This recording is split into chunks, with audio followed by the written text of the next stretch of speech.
జూబ్లీహిల్స్ ఉప ఎన్నిక ప్రెస్టేజ్ కాదు. తెలంగాణ రాష్ట్ర వ్యాప్తంగా జరుగుతున్న ఎలక్షన్. ఇది జూబ్లీహిల్స్ ఎలక్షన్ కాదు. తెలంగాణ రాష్ట్రంలో జరుగుతున్న అన్యాయానికి ఇది ఒక ప్రతిభ.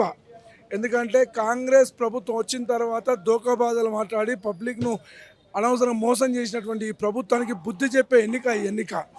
ఈ ఎన్నిక ద్వారా కాంగ్రెస్ పార్టీకి బుద్ధి చెప్తారు జూబ్లీహిల్స్ ప్రజలు, రాష్ట్ర వ్యాప్తంగా ఎదురు చూస్తున్న ప్రజలు. ఎందుకంటే రేవంత్ రెడ్డి గారు చేసినటువంటి బ్లాక్మెయిల్ దందా ఇప్పుడు బయటపడుతుంది, జూబ్లీహిల్స్ ఎన్నికల ద్వారా బయటపడుతుంది. బీఆర్ఎస్ లీడర్స్ గల్లీలో కూడా తిరిగి మరి ఎట్లా తిరుగుతున్నారా? బీఆర్ఎస్ లీడర్లు గల్లీలో తిరిగని కాదు, ఉమ్మడి ఆంధ్రప్రదేశ్ ఉన్నప్పుడే వాళ్ళు ఆంధ్ర పాలకు ఎంతో మా మీద ఎన్ని కేసులు పెట్టినా ఎన్ని లాఠీ దెబ్బలు పడ్డా మేము భయపడలే. గీలకు మేము భయపడతామా మేడం? తెలంగాణ ఉద్యమకారులు మేము. తెలంగాణ ఉద్యమంలో ఎన్నో కేసులు ఎన్నో ఎదుర్కొలు పోరాడిన వ్యక్తులు మేము. గీ తాటాకులు మేము భయపడతామా?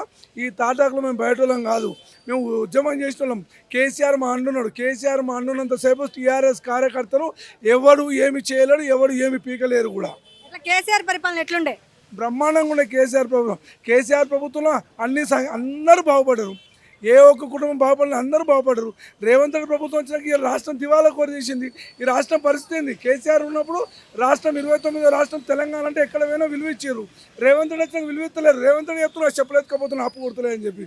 అంత దౌర్భాగ్య పరిస్థితి వచ్చింది రేవంత్ రెడ్డి వచ్చిన తర్వాత. ఏది 2500 ఏది?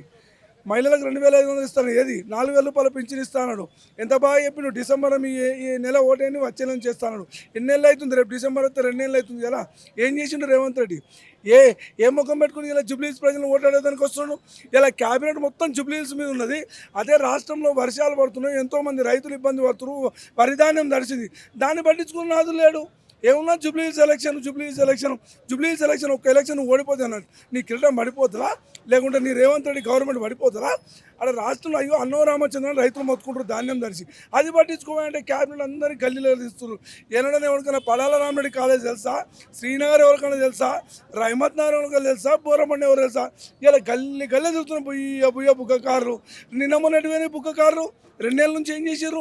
జూబ్లీహిల్స్ ప్రజలు మీరు ఏ ఓటు హక్కు అడుగుతారు? ఎట్లా అడుగుతారు? ఏ నైతిక హక్కు ఉంది మీకు ఓటు అడగడానికి?